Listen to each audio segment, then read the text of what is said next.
Welcome back to District Talk. I'm your host, Chad McLaughlin, and this week we are doing part 2 with Jon Tobery. Hey, I'm back. How you guys doing? DMV Realtor extraordinaire. Hey, now. Yeah. We'll take all the compliments. That's a good way to start a day. DMV meaning DC, Maryland, Virginia. Yes, sir. Yes, sir. Yeah. So for me, I would say that's Fredericksburg to Hagerstown, Maryland, up to Baltimore. You cover a lot. Yeah. Somewhere out into the east of DC. I don't know where to even say there because people just take me places. I've ended up places I didn't expect to go. Right. But yeah. Well, no. So we wanted to keep going with our conversation that we started last week about the myths of home buying. And if for our folks that had listened to last week, you know that we got into 3 of the myths of home buying, which was the cost of waiting. Another myth being the lenders are all the same. And that the third myth being you don't need 20% to buy a house. 100%. You don't need, I don't know how many times I have to say that. Yeah. You don't need 20% to buy a home. And it all depends on who you are and what loans you're eligible for. Right. But we had such a great conversation last week that we realized, we could keep going with these myths. Yeah, like anything else in the world, there's a never-ending amount of bad information out there or thoughts that people have about things that they've, just kind of got passed down from friends, family, whatever, that just don't really apply. Right. Maybe they did at one point in time. Maybe they didn't. Maybe it's always been a myth. Right. Or maybe it's what your Uncle Bob, Cousin Joe, told you, and what they experienced. Maybe it was personal hand experience, but things. The real estate market though is especially cyclical. So those are what we delved into last week, and we decided that this week we would keep going with that conversation. Sure. With some more myths that we did not get to the last go. So let's just start there with our 4th myth now, I guess. 4th myth being something that you had brought up earlier today. That I wasn't really familiar with, even though I've been around. I've been in real estate for a while, but I've never heard of FSBO. So what's FSBO? like every acronym, right? Somebody figures out a way to say something easier. So for sale by owners is what FSBO means. But okay. Industry lingo, when we're talking amongst ourselves, it just becomes a FSBO because we all know what that is going to be, right? As far as the agents out there. So I just ran into one here over the weekend that a client had seen, which let's start off with. It's amazing that my client saw it because it's not listed anywhere else except for one website. And so he happened to see it. He has a very, I'll say restricted search area. So he's, we're really having to try to find available properties right now. It's, this is time of year. It's a little slower, that kind of thing. Yeah, right? Sure. Yeah. So he did actually find this property, amazingly enough, which is the first problem with the FSBO is you can't get it in front of as many people as I can or another agent. It's not just me. But we have. One, it's what we do every day, and one, the MLS is important. Right. There's a reason that every region of the country has a multi-listing service. So ours here in our region is called Bright MLS, but that also means every buyer who is working with an agent that your house fits the criteria, it shows up in the search that I'm sending my clients. Right. So right there, I've already gotten in front of more people than you will as a for sale by owner person. Right. But so anyway, my client finds this property, and these are some of the pitfalls of the FSBO is one, I send the person a text just because I had to run out the door. I had some things going on, but I wanted to try to initiate contact with them. Did not get a return text all of that day. And so, roughly 24 hours later, I still had not received any contact whatsoever. And so I decided to give this person a call to try to, get this set up for my client, because ultimately I'm working for my client. And so I reach out by phone this time. Don't get an answer, goes to voicemail. The clients, they say a little bit about who they are and then get to the point of, if you're a real estate agent, put me on your do not call list. Well, why would they ask you to put them on the do not call list? So that's first and foremost. Yeah, I mean, that's a good question. So the reason that is because one of the ways we look for business as listing agents are when we see a FSBO, we know it's most likely to fail. Right. So we start calling them, trying to explain to them why they should list with us. Okay. All right. Sorry. So don't mean to get you off track. No, great question.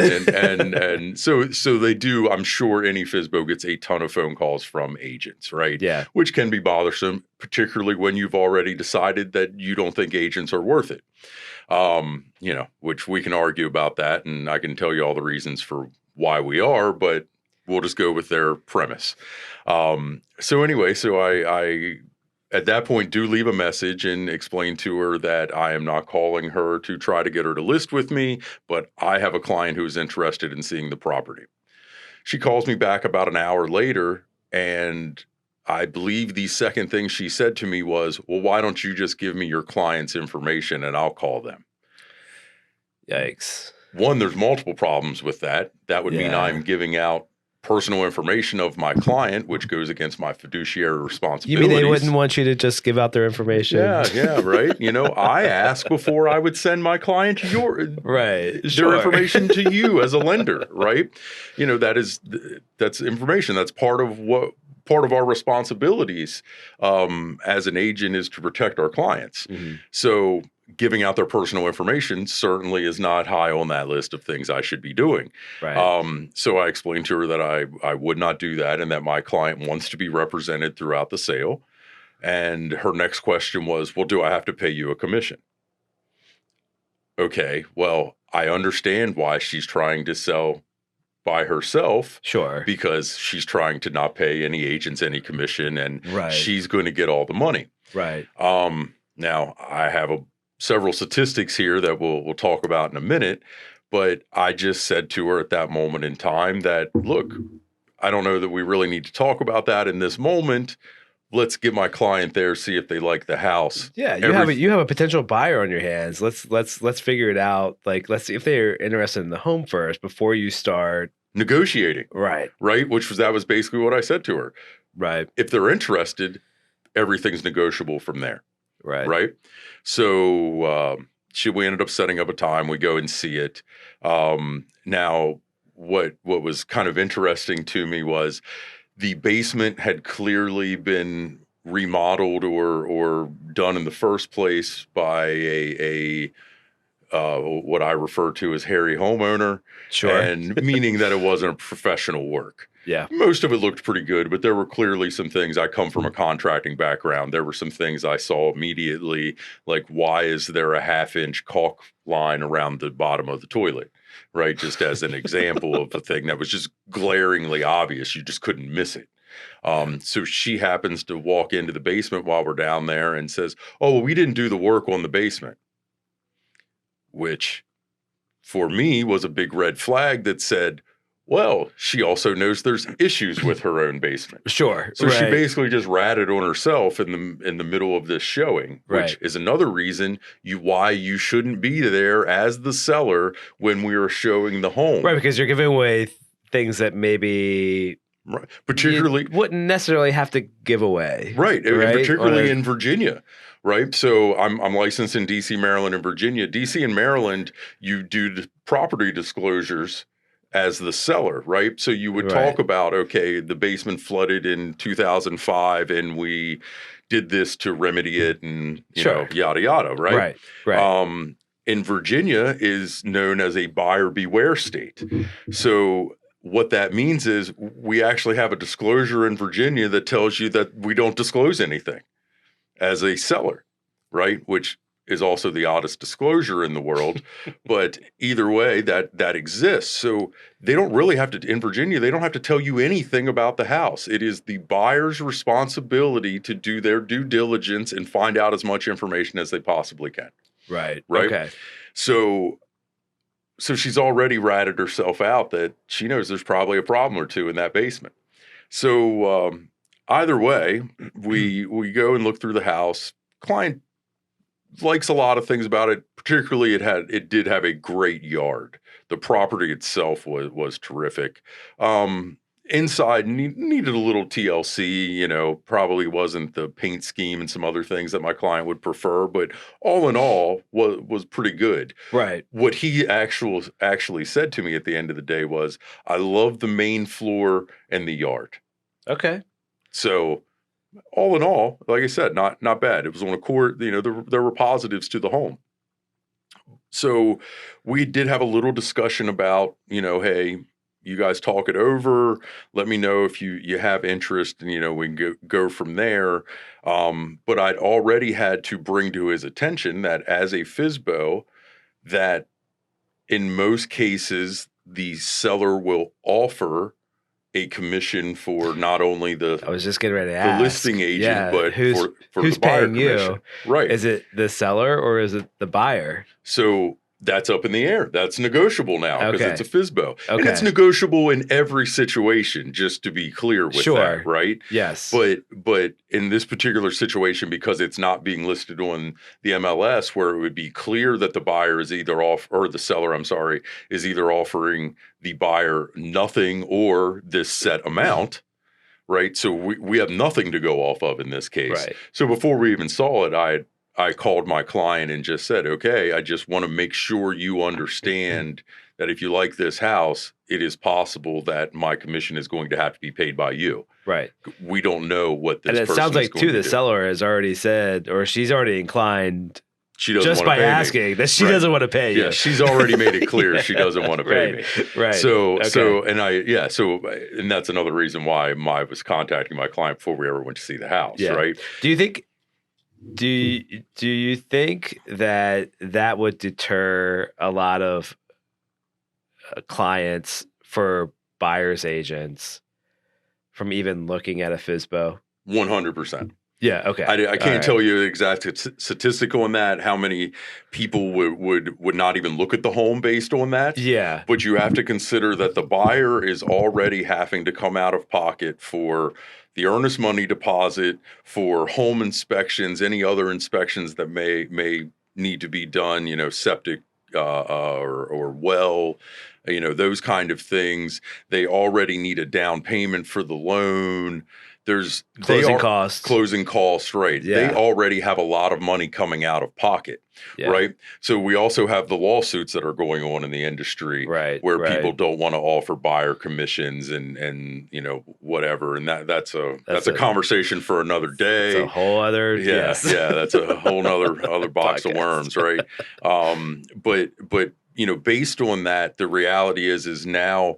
One, as listing agents, we are having the conversation with sellers that you need to look at offering a buyer commission as a marketing expense, as opposed to you're paying someone, right? And it should have always been looked at like that in truth, but now we need to make that more obvious. I believe most of us are trying to be as transparent as possible to explain all of these things now in our interactions, just because clearly there was some confusion about it. So we do need to be more clear. But so this boils down to, okay, if it's going to come out of the buyer's pocket, what does that mean for you as the seller? Sure. Well, I can tell you it was very simple in this conversation with this buyer and for this home. I was like, look, so let's just say this house was listed at $700,000. It was generally around that number, but we'll just say $700,000 is a round number.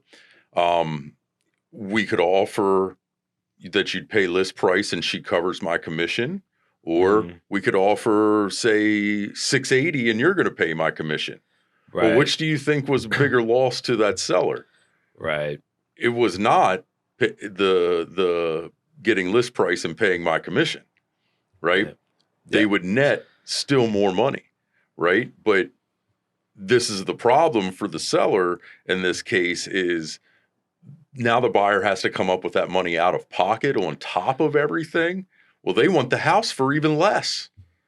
So where did you actually make more money? Yeah. Ultimately, the process is about how much can the seller net, right? Yeah. It's not, again, this isn't rocket science stuff. So the myth then, kind of circling back to the myth of a FSBO, of a for sale by owner, is that the owner is going to make out with more money, right? Because they think they don't have to pay realtor commissions, right? But they're missing that they're probably going to sell their house for less. So I have a few statistics, and forgive me, that's okay. Got to get my notepad out on this because I don't remember statistics. Everything. Yes. So 2023 was an all-time low of 7% in FSBOs. Right. So meaning only 7% of people that listed a FSBO actually sold their house? No, how much of it made up of the market? Oh, 7% made up of the market. It was only 7% of the market, which is an all-time low. There's a lot of reasons for that. A lot of it is that people are understanding that they don't have the time nor resources to actually do this. Sure. Right? Right. There's another one. On average, a FSBO sells for about $100,000 less than if it was represented by an agent. Wow. A NAR statistic from 2021 shows that and this is average for the nation, right? Not just in our DMV region, because these numbers won't sound very right to us, but as a whole for the country, that in 2021, FSBOs sold for $225,000 compared to $330,000 for agent-assisted sales. So that's a huge difference. So commissions don't add up to $100,000. No. On that level of home. You got to be well into the millions for them to start being that kind of number. Then another one, 75% of FSBO sellers still end up paying a buyer's agent who is a professional at what they do. Yeah. So who do you believe is better at negotiating the sale of the home? Just getting ready to say, yeah. Right. I mean, if you have a buyer's agent who knows a contract, probably like the back of their hand, right? And you're working with that buyer agent. I'm a FSBO. I'm a for sale by owner, right? Right. And you're the buyer's agent. You're probably going to have a few one-ups on me. I'm going to feel pretty confident that I can run circles around you. whether it's negotiating the sales price, whether it's negotiating issues with the house. I'm sure there's me being a lender, I don't know the ins and outs of your negotiating. But I would imagine that you are probably an excellent negotiator when it comes to working with. It's what we do. Right. Every deal has multiple negotiations through it. Right. There's the first step of the initial offer. There's then once we get into home inspections and different things. Right. So, another statistic that goes along with that, and there's a little less of a statistic on this one, but FSBO sellers tend to offer more costly incentives to buyers, such as repair credits, than what would happen with an agent representing them. Right. So like if you're the buyer's agent, you're going to go back to them and you're going to say, hey, this 1/2-inch caulk around the toilet that you were talking about earlier, or maybe these little things. I mean, maybe nothing major, but these little things that maybe they wouldn't know had they had a seller representation.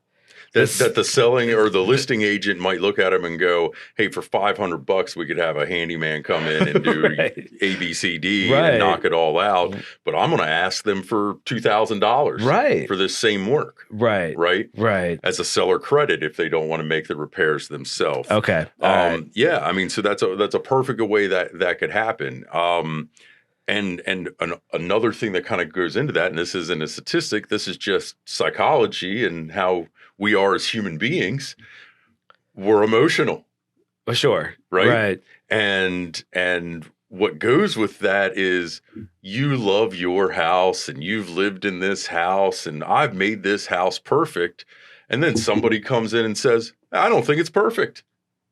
Now you got an attitude, right?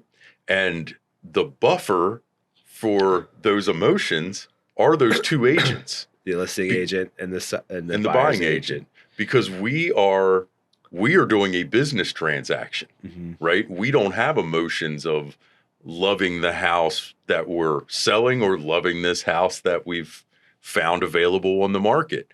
We are here to conduct business, right? So while this allows you, as you know, if you were the buyer in this case, you can say all the things to me.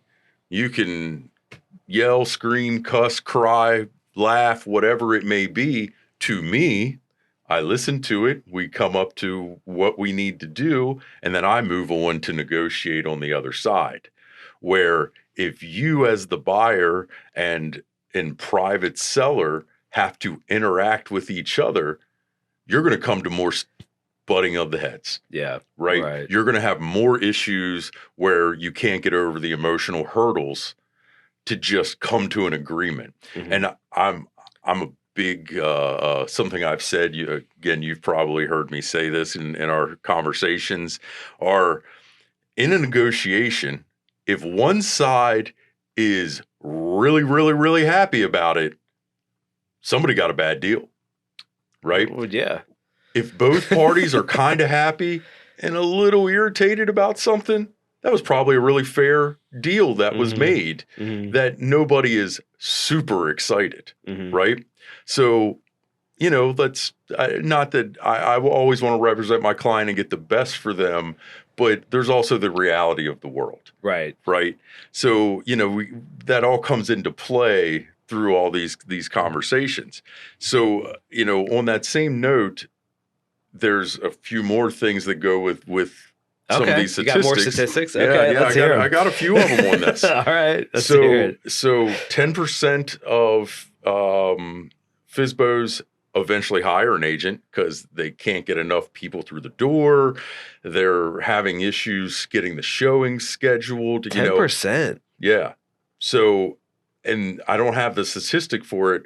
And there's a lot of FSBOs that just never actually get sold. I was going to say, like, if that's surprising to me, because I would think that, like, eventually they would take them off the market. Yeah, that's exactly what happens. But now their home is, because some people did see it.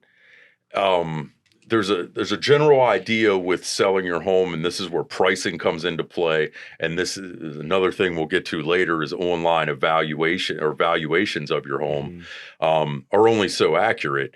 But you can't look at the comps the same way I can look at the comps. You don't have access to the same data, nor do you probably totally understand how to interpret that data the same way that an agent who's doing it every day can. Well,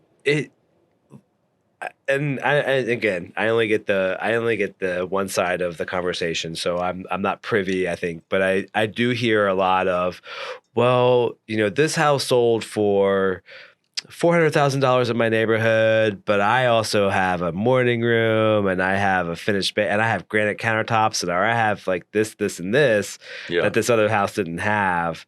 Right. You know, so they think their home is automatically worth like, I don't know, $50K, like whatever it may be more. Yeah, whatever the number is. But so and again, it kind of falls back on what you were talking about earlier, where you have that emotional tie to your home. And whether you think, you know, like granite countertops, whether you think, look, I've told this before to people, because we, in respect to appraisals, because we deal with a lot of appraisals and we deal with a lot of, on the lender side, at least, you know, when people say they have upgrades in their house, it's like, well, it doesn't really matter what upgrade you have.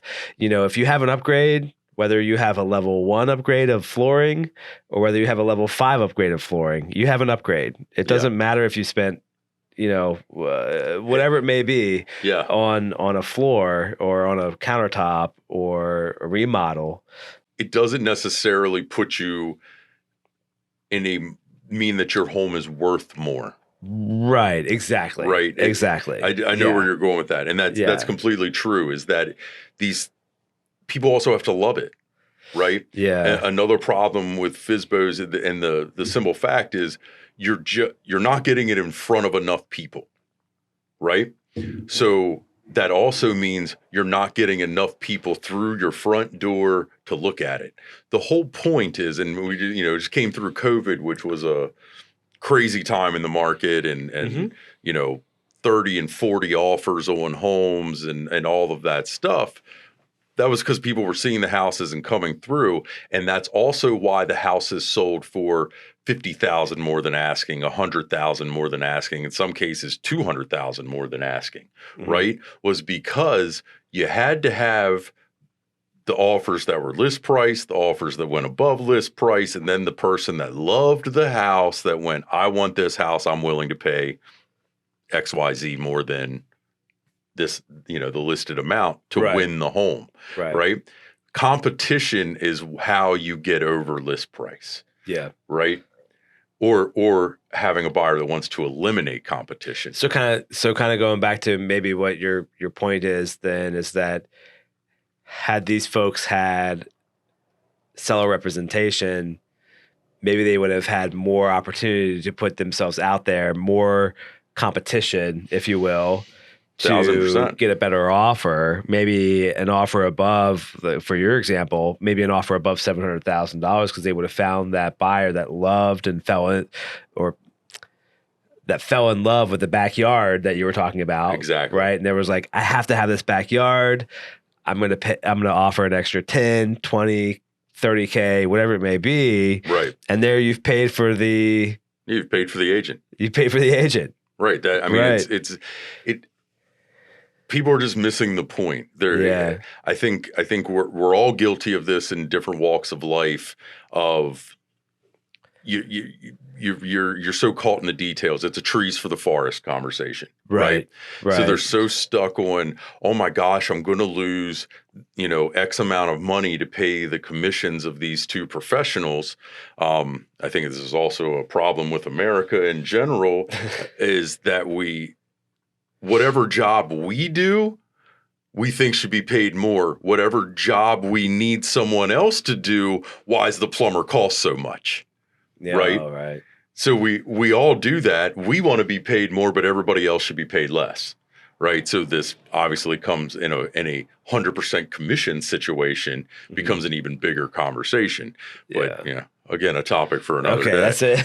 But you do, you run into those things. It also comes down to pricing. So we're talking about, again, using the 700,000 as a number. So let's say that I looked at the comps, the different maybe upgrades or whatever you have to the house. I really do think this house is worth 720, 715, let's say, right? Well, do we want to actually list it at 715? I can make arguments for why not. And it comes down to, how do you get the most money for your home, right? Yeah. And it comes into competition. Right? Yeah. If I know I'm negotiating against nobody, price is going down. Yeah. Right? It's that simple. So let's say it's worth 715, but I want to drive as much competition as possible. I would suggest to that seller that maybe we list that house at $699,900. Okay. So a little less than what you feel like the value is, but your thinking is that you're going to have more people come to you with offers that are better, of course, than the $699. Right. So look at it. I mean, you're the lender, so you give people a pre-approval letter for X amount of money. Oh yeah. Right. So let's say that person is pre-approved for $700,000 and is trying to buy a house that basically is listed at $700,000. So maybe they can squeeze a few more bucks out of it and maybe get to $705, right? Well, if I bring my buyer in and I already know there's another offer, right? Or there's multiple other offers, let's assume that at least a couple of them their limit is already the list price. Yeah. Right? Yeah. So how you get over that is by getting the people that now could go to maybe their pre-approvals for $750 or $800. Mm-hmm. They can offer $715. They can offer $720 because they really like the house and they know there's other offers. So they have to look at, what am I willing to pay for this home? Mm-hmm. Not what's the list price. Yeah. Right. So it changes it. Another way of looking at that or phrasing it is, how do you want to come to be looking at how do you want people to be coming to look at your home? Because there's really only two mindsets. There is going to be the fear of overpaying. Do you want people to be in a fear mode of, I'm going to spend too much money and now they're looking at every nickel and dime? Or do you want them coming in at a fear of missing out? Right. Right? Because they're in love with the home. The fear of missing out people are going to pay more. So essentially, kind of going back to, kind of to your point, what you're trying to say is, so just so I understand this, is that having a seller agent with that type of knowledge, that going in and saying, look, you want $700,000 for your home actually might be worth $715. Right. We're going to list it at $699. But you're going to find a lot more folks probably for having a seller's agent. And then on top of that, we're going to list it aggressively. So then when folks come out to view the home, they're going to fall in love with it. They're going to say, you know what, this house is probably, to me, it's worth more than $699 because I love that backyard and I'm willing to spend an extra $10,000, $20,000 to get that backyard. Right. And then here you are getting an offer for another $10,000 or $20,000 above list price. Right. Yeah. Right. I mean, again, like anything else, it's demand. Yeah. We talked about this last time. We did. Supply and demand is a basic concept that is controlling our lives in so many ways, right? Mm-hmm. And the more demand that there is for the home, the more chances are that you'll sell it for more money. Right. Right. So the FSBO is limiting demand. Yeah. Right out of the gate, you have limited demand because less people even know your house is on the market. Right. Again, I'll use this home as an example. It was off, you turned off a main road into, quote, a community setting, right? Now, it's not your typical, big Ryan Holmes community or whatever it may be, but, a handful of houses off this main road. But there was a court also. So not only was this house off of the main road, it was also in the court. So very little pass-through traffic on this road. Mm-hmm. Do you think that for sale by owner sign in the front yard was driving anyone to that house? No. Nobody saw that sign. That sign was irrelevant. Yeah. Right? I mean, it was not doing anything to help them sell that house. Unless the neighbors in the cul-de-sac saw it, right? I mean, and that happens. Honestly, the best way for a FSBO to work is that you already have a buyer. Sure. Right? Yeah. If you were a FSBO, which I'm still getting used to saying, but if you were a FSBO, I think I'd be knocking on every door in the community, just saying, "Hey, do you have any friends that you want to move? Do you have any friends? Because otherwise, you're probably not going to get a whole lot of traction." Right. I mean, there's really not going to be a whole lot of traction. Yeah. I mean, it's so honestly, the best way if you're actually going to do it for sale by owner and be successful is either you've been renting the home out and the tenant wants to buy it. So you already have the buyer, then that makes sense. A real estate attorney, have them write it up, come to an agreement, right? Sure. I would still recommend that that tenant should get a buyer agent to make sure they're getting a good deal. Just because they've liked living in the house and have knowledge of it doesn't mean they know everything. And like you said earlier, you're in that home every day. Yeah. And you're you have your blinders on and you're not looking at the caulk issue. You're not looking at these little issues that maybe a listing agent or a buyer's agent is going to catch. Right. Right. Absolutely. Absolutely. The years, I mean, I have my contracting experience to lean on, but also 6 years of experience in the industry. And so those other, other agents around that maybe don't have that same background still have been in this industry and seen a lot of stuff. They still know. Yeah. Right. So there are certain things that a listing agent and that a buyer's agent are going to be able to point out in the home that are probably very basic, like little things that they know from a lender standpoint won't pass an appraisal. Like, we have to have, like I just said, we have to have handrails on staircases, right? Yeah. There are certain things that that an agent can come in and say, you need to address this, or we need to negotiate this, right? What have you? Yeah, Chad, absolutely. Like both agents, we're responsible to know certain material facts about a home. Like we could be liable, in fact, if we don't point out to you certain things that we should just know. Yeah. Right. Yeah. But not everybody knows those things. Yeah. Right. We live in a very kind of white collar area. Right. We both grew up in a much more blue collar area where people knew how to fix their car, fix their house, do things that were, of that ilk and might have some ideas about these things, where around here, your average accountant or whatever it may be doesn't really know that much about a house, right? So they are dependent on the agents to find these things. So not only is the seller missing out on the expertise of how to market and sell the home, they're also missing out on what I might come in and say, hey, go ahead and fix XYZ, because it's going to be seen and it's going to either make people walk away because they'll see these things and be worried about what else they don't see, right, or that it just makes your house look better from day one. Yeah. And the longer the house is on the market, the more tainted it becomes. Yeah. Yeah. So that actually leads to another point of, if you don't price your home correctly to start, and we're having a little bit of problem with that right now because of where the market is heading, you never want to be chasing the market. Right. So let's say I come out, and we'll use this $700,000 house as the example again. Let's say I believe it's the best house in the neighborhood, because it's my house, and I want to list it at $750,000. One, you're not getting any of those 700,000 people to even come look at it, right? And so you've already eliminated however many buyers from that aspect.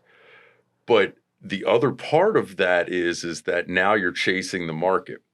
And, a lot of times if I think we're pushing the number, I'll say to a client, okay, we'll go with X, but if I can show you in 2 weeks we're not getting enough showings, which is the leading indicator for us, we need to drop the price.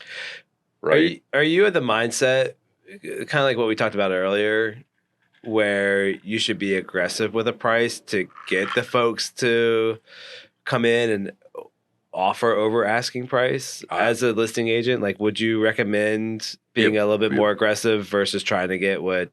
Right. At the end of the day, is $10,000 pricing it for $10,000 or $15,000 more really helping you that much? I mean, yes, it's $10,000 or $15,000. Don't get me wrong; it's a lot of money for us regular folk in the world, right? But if that is eliminating people coming through the door, then is it really worth it? Right. Right. Well, I know, so going back to your example with the $700,000 home, right? Your buyer wants $710,000, right? Right. Your seller wants $710,000. Your seller's, excuse me. Your seller wants $710,000. Is it more advantageous to price it at that $699 because you want to make sure you're getting anybody that's looking up to $700? Because I know, if you're looking for a certain price range, right? Anything that's above a $700, if that's their limit, a $710 is not going to show up, right? Right. I mean, just right from that as exactly what you're saying there, right? Right. So if you came to me and said, "Hey, John, I'm looking at, I got pre-approved for $700 and under," That's exactly what your search is going to show. Right. So that 710 house never even appeared to that client. Right. Even if they could figure out how to come up with the other 10 grand. They never Clients can do that the house. From a lender's perspective, we can figure that out for you.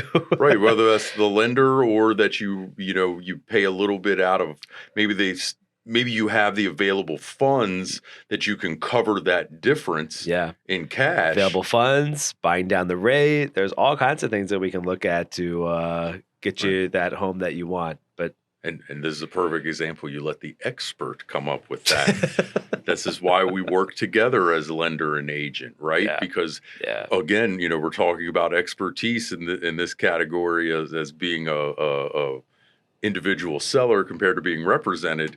I know a lot about mortgages. He knows more than me, right? Well, yeah. There's just no way around it.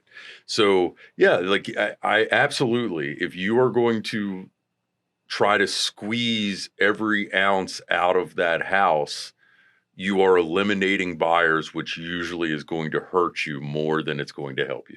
Yeah. Okay. Just from that simple standpoint of really everything comes down to how many people can you get through the door, right? Sometimes you just find the right butt for the seat. Sure. Right? The first person that walks through is the perfect buyer, and they're going to pay whatever it is they want that house. I'm not going to say that never happens, but if they're a savvy buyer at all and they know they're not competing against anybody, are you going to offer $700,000 for something that you think you might be able to get for $690,000? No, right? I mean, just as the buyer agent, let me put it that way. I'm going to make phone calls. I'm going to find out what in the agent.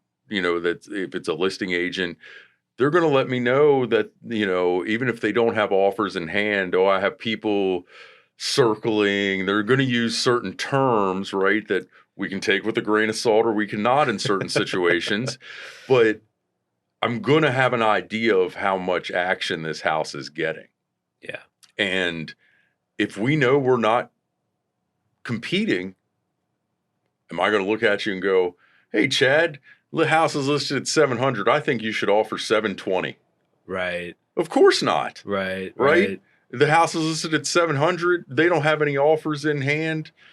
Do you need closing help, or do you want to try to see if you can get a little off the top to help the mortgage payment a little bit? Right. We're going to have other conversations to decide what's the best way to make that offer.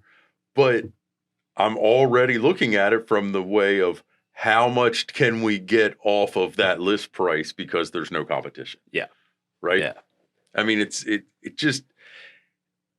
not as complicated as sometimes people want to make it sound, but at the same time, you have to be looking at the whole picture, not nickels and dimes. Right? Yeah. And unfortunately, when you're talking about 700,000, 10 grand is a nickel. It is. Yeah. Right? I mean, I hate. Isn't that crazy? Yeah, I mean, but everything's about perspective, right? Yeah. It's not as simple as 10 grand on a $150,000 house. That's a bigger deal. That's a significant amount. That's a bigger deal, right? But 10 grand on 700,000, really? Sure. Yeah. It's not that much money at the end of the day. Yeah. So it's on how you look at things. All right, so I think we've kind of gotten that point across. FSBOs, we can keep kicking this dead horse one way or another.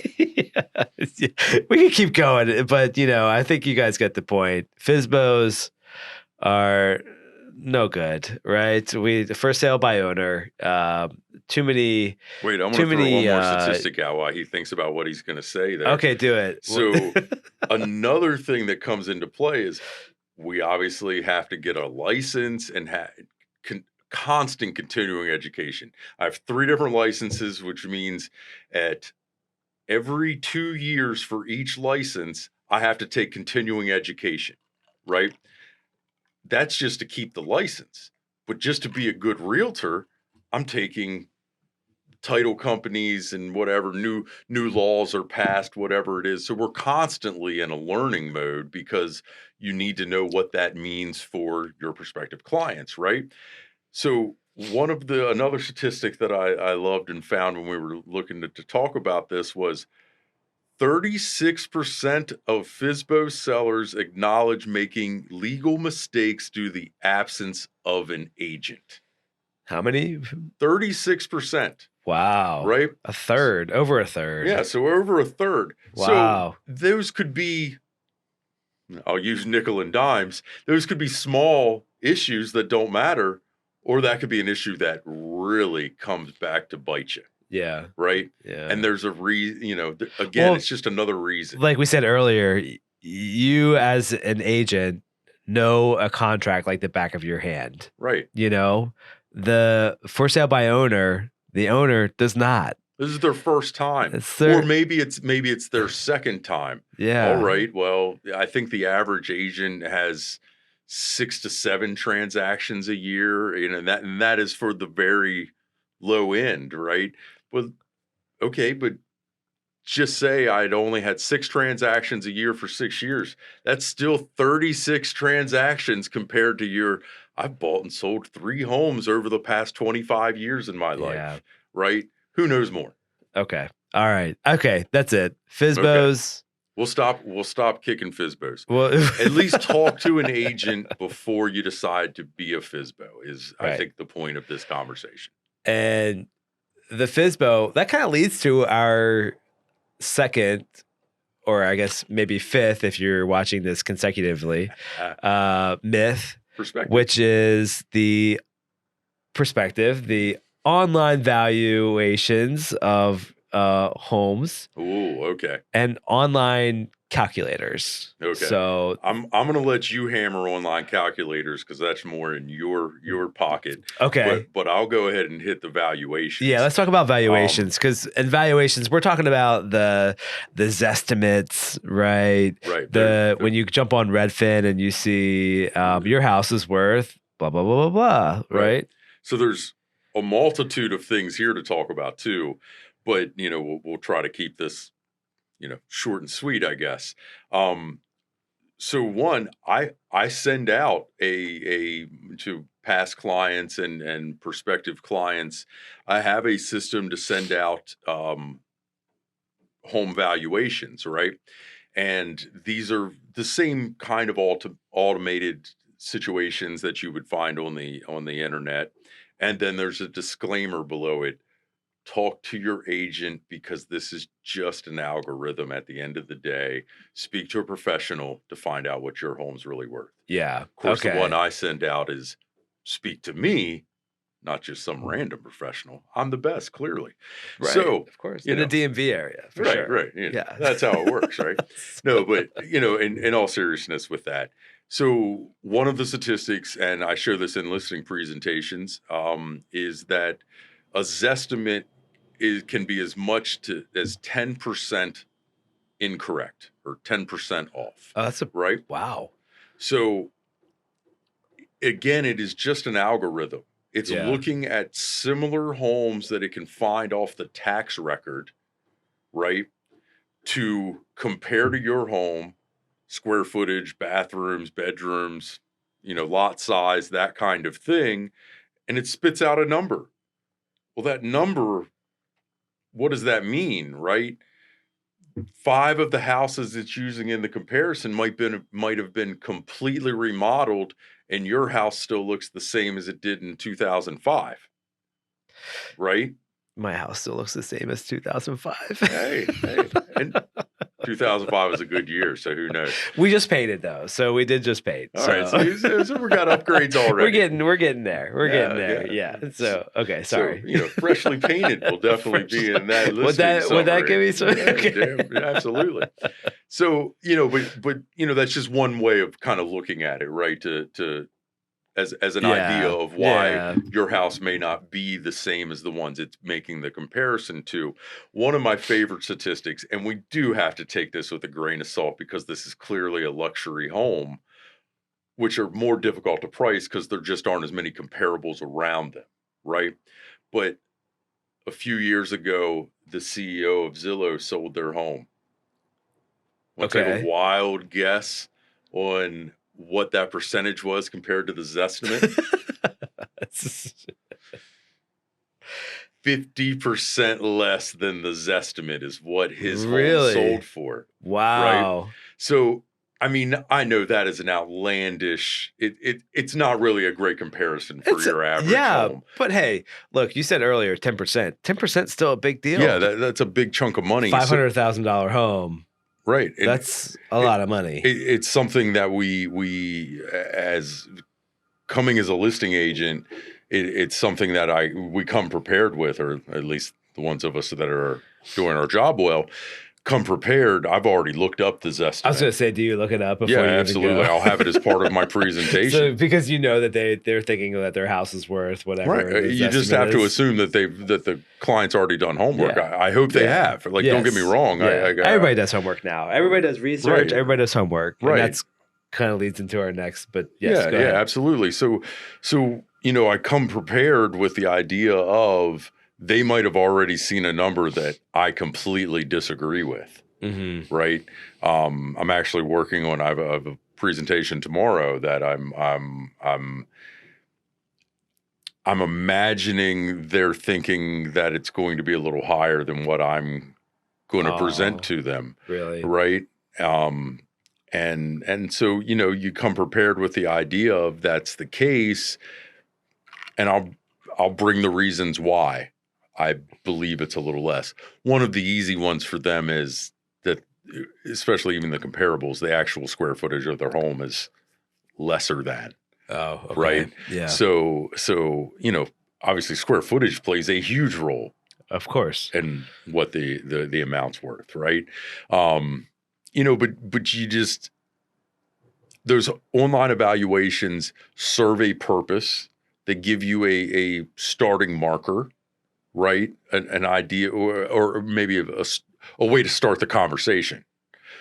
But at the end of the day, we have to look at all those other details that go into it. How renovated is the home? How close is, and when I say renovated, to the now 2024 standard of renovation, right? Mm-hmm. How, like some of the systems in the home, the major systems like your HVAC, your roof, hot water heater, some of those kind of things, if those are looking to be half-life or closer to end of life, that is bringing down the value of the home if you have a savvy buyer coming in, or at least an agent that knows what they're doing. Because that's something I look at when I'm walking through the home with you, particularly if I'm thinking you're really liking the home as we're going through. But in any situation, I try to find those manufacture dates while we're there, so I can already have a sense of, okay, great, the house is listed at what's maybe peak of the market, but I know that the HVAC's 20 years old. Right. So I know that's a chunk of change that's going to be a relatively immediate expense for my buyer. We either got to get that remedied in the contract negotiations as far as fixes or a credit, or how much less we're going to offer for the house in the first place. Okay. Right. So that's the home, or the home valuation conversation part of it from my perspective as, representing a buyer, but it also comes into the listings. It's all the way around that. It's something that we have to look at in the industry and understand that it's a number. It doesn't mean it's necessarily giving you the right number. Right. Exactly. Exactly. That kind of leads to our next myth, in the same token of online valuations versus online calculators. Yeah, online calculators. This one gets me because I'm coming into it blind. Let's say, as the a prospective client comes to me that wants to buy a home, and they've looked online and they think that their home's worth, or they think that their budget is going to be up to $500,000 based on an online calculator. Right. But what we often find is that the online calculators don't take into account all the other expenses that go with your mortgage payment. Right. So a lot of times for our viewers and for our listeners, a lot of times your online calculators, although they're great tools and they are definitely some great online calculators out there, what they don't take into account are the local property taxes, local school taxes, local anything that that may be local to the particular area that you're looking at. And not to interrupt him, but why I said local like 5 times just now, that's why you want a local lender also. But we'll let him go on. Okay. And exactly. So they don't take it into account a lot of the localized obligations that you're going to be responsible for. Property taxes, HOAs. HOAs are big. Condo expenses are big. Yep. And those all fall into your mortgage payment and what you pay out monthly. So when you're looking up and doing your research, which is great, a lot of people do the research. It's a terrific starting point. Nobody is telling you not to do your own research before you contact the agent or the lender. Just don't be surprised when we tell you something a little different. Yeah, exactly. And there's really not a whole lot more to online calculators as far as myths go. I mean, because that's the myth buster right there. Is that there are obligations outside of just principal and interest that you're going to be responsible for in a mortgage payment. Right. He's putting it in the very nice, like, summed up way. I just want to please, keep going. No. I mean, because we both see it in the real world too, right? We do, of course, And yes. So, like, the real world example I can give is, again, this is a relatively recent client I was working with. They came to me wanting to originally look at getting a rental. Then we discussed the market. We discussed some of their situation. They at least wanted to consider making a purchase at that point in time, right? They had looked at an online calculator. They very much wanted to keep their monthly payment, whether it be rental or purchase, below $3,000 a month. A little difficult in our market, just to start with, and with the interest rates where they are. But there's a whole nother story to talk about with that. But in the reality of the keeping it under $3,000 a month, this particular client had already looked at an online calculator and thought that they could look at this number and below. Yeah. Right. So then we went out and looked at a few resales, and they eventually found one they were interested in. And then I sent them a cost estimate sheet, right? Because there were a few things they said that led me to believe maybe we weren't looking at it from the same point of view. So I wanted to, before we got too far into the conversation, make sure that we were on the same page. And I found out that we were not. Yeah. Right. So you doing your due diligence then basically offered them an estimate to them. Yes. Basically say, like, hey, like, I don't want to surprise you. Yeah, I'm convinced that there's going to be a surprise. I wouldn't even say that yes, you're right. I don't want to surprise them, but I was feeling like there was a surprise coming down the road. There was a big Mack truck flying down the highway at us. Right. And yeah, so one, if your lender isn't offering you an estimate of closing costs, find a new lender out of the gate. That's a big red flag. Yeah, yes, that is. There's a reason they're doing that.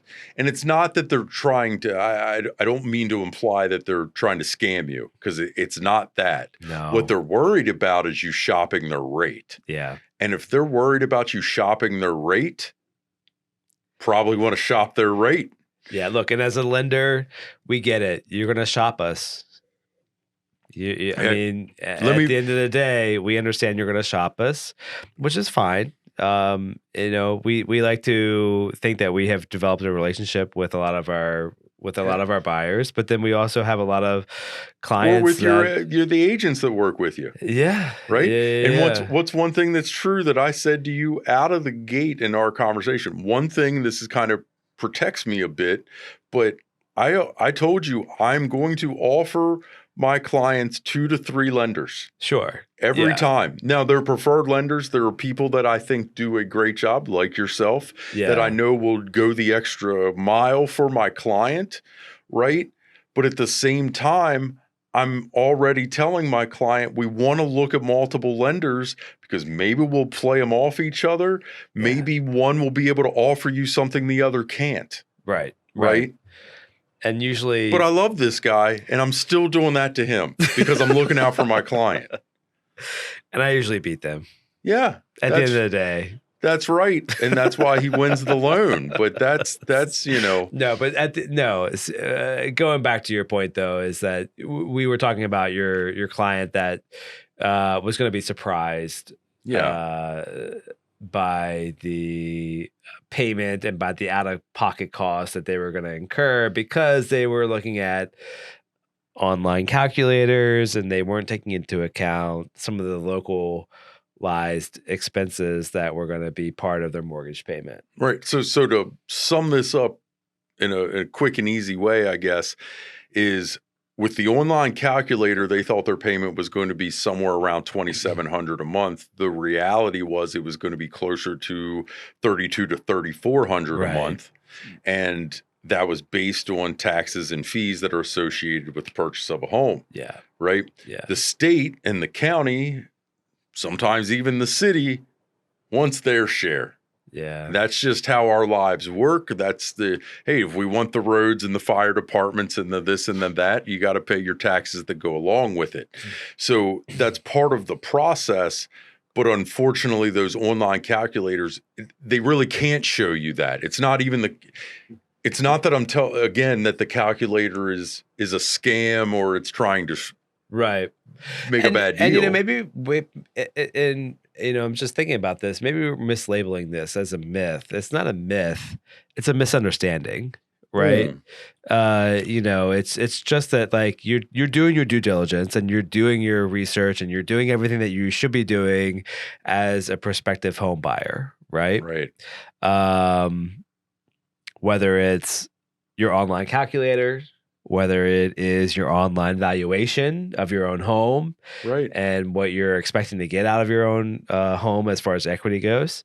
But at the end of the day, it's best to talk with an expert, a local real estate agent, a local lender, and they can give you a more accurate estimate. Yeah, I mean, more accurate depiction of what I think that's a great way to say it, Chad. Yeah.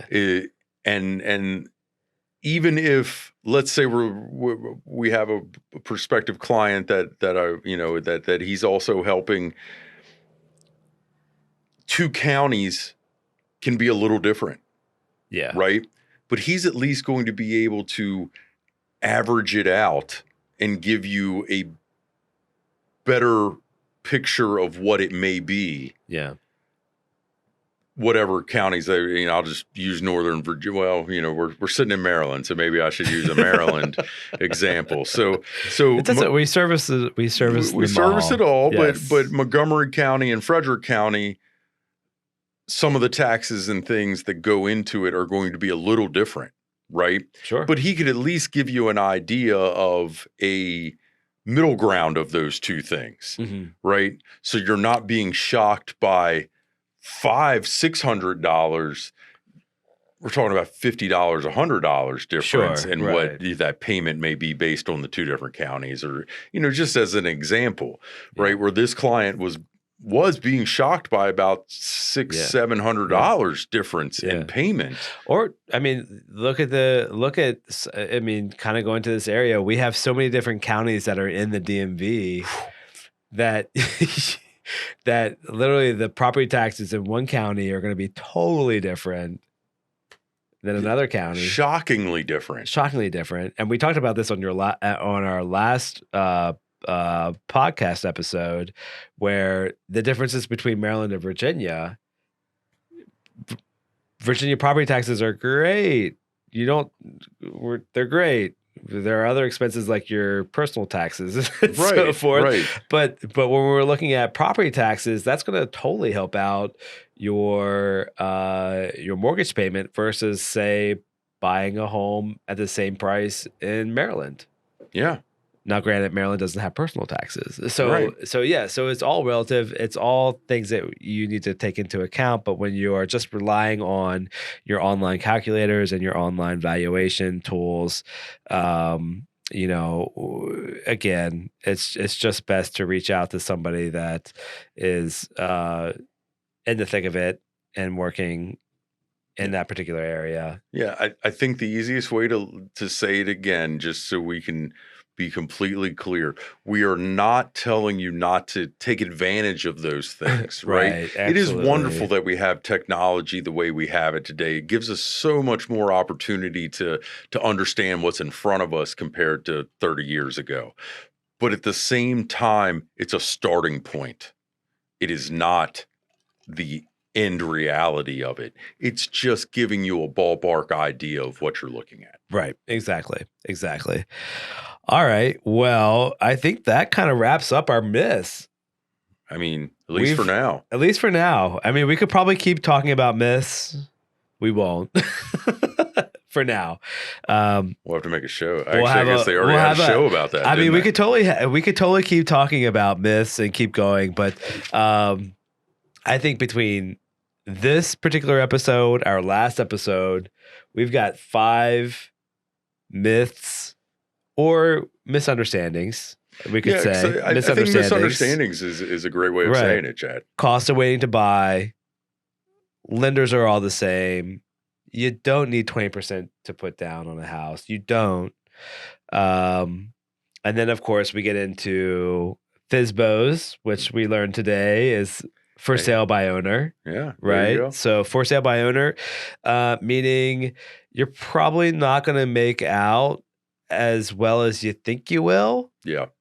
By listing your home by yourself. I mean, just think about what other thing would you, I need to get this piece of rock that somehow got in my leg because I fell off my mountain bike, right? Am I going to let Chad do that? No. Again, I love the guy. I think he looks out for my best interest. No. I don't want him coming with a scalpel into my leg. No. Right? Like, so it's that same thing. People are experts in different topics for all kinds of different reasons, right?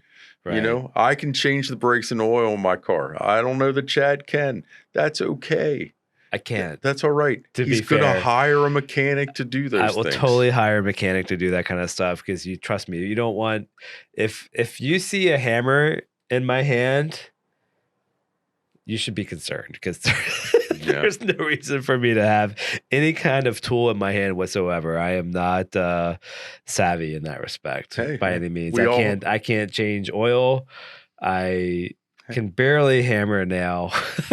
But that comes into know what you're good at, know what you're not. Right, exactly. Advice when the things are not in your I go to the wheelhouse. Experts when I do. So I go to I take my car and I get it serviced regularly, and I trust them, and So speaking on that, get your home serviced regularly. This is something that people fail on a lot. Like, there's a lot of stuff in your house that needs to be taken care of. Right. So I know we just kind of made a left-hand turn on this topic, but this is something that I do see a lot of, that your HVAC needs serviced. Whatever it is, stuff needs serviced in your home. Take care of it. It'll last longer. You'll save yourself money. Much better than trying to save yourself an agent when you're ready to sell it. Take care of the house before you get to that point. There you go. All right. Sorry, just wanted to make that's that point. Okay. And hey, our last myth, or like I said, misunderstanding, are that your online calculators and your online valuation tools are accurate. Yeah. So, starting point, not the end. It's a starting point. Exactly. And we appreciate all the research that you do. Trust us. We love when we have clients that come in and have done some research. Right. And they have a little bit of an idea. So we trust us. Like, it's not that we're not saying don't do your research. Yeah. It's just that, take everything with a grain of salt. It's just like you said, it's a starting point. It's a starting point, but yes, yeah. I agree with him that I want to see that you've done some research, that you're really want to know things. Another thing I say, particularly with first-time home buyers, right? Kind of like in college or any education setting, there's no stupid questions, right? Ask the questions. I know he gets all kinds of different questions. So do I. I say to people all the time, never feel like you can't ask the question. Right. And I would much rather spend 5 minutes, 10 minutes, whatever it is, explaining something to you, or maybe giving you a clearer definition, than you not understanding that. And then it comes up 3 weeks from now while we're in some part of the process of buying and you totally didn't know what it was.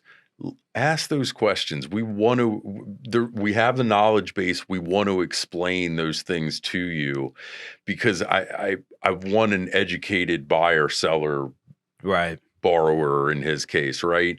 We want you to know why you're doing things and why this thing came into the conversation or it didn't, or whatever it may be. So never feel like it's a dumb question. That's a ridiculous thing. Yeah. All right, John. Well, that's it. Those are our myths. Awesome. At least for these 2 episodes. And we're hoping, though, that if you guys have any myths out there that you want to discuss or questions about the process, hey, reach out, let us know what those are. We'd be happy to do another session on those. Yeah, don't hesitate to reach out. John, thank you so much for stopping by this week and talking about myths in home buying. Misunderstandings. And misunderstandings. And I think that's really what it comes down to, are the misunderstandings that a lot of our home buyers, potential home buyers, have. So, and sellers. And sellers, of course, yeah. So, but again, thank you for coming by. I really appreciate it. Anytime. I really enjoy sitting here and chatting with you. Yeah, It's nice just to like a good back and forth. So, absolutely, I agree. And to all of our listeners and to our folks that are watching us on YouTube, we certainly appreciate you taking the time to listen to us. Again, John, cheers.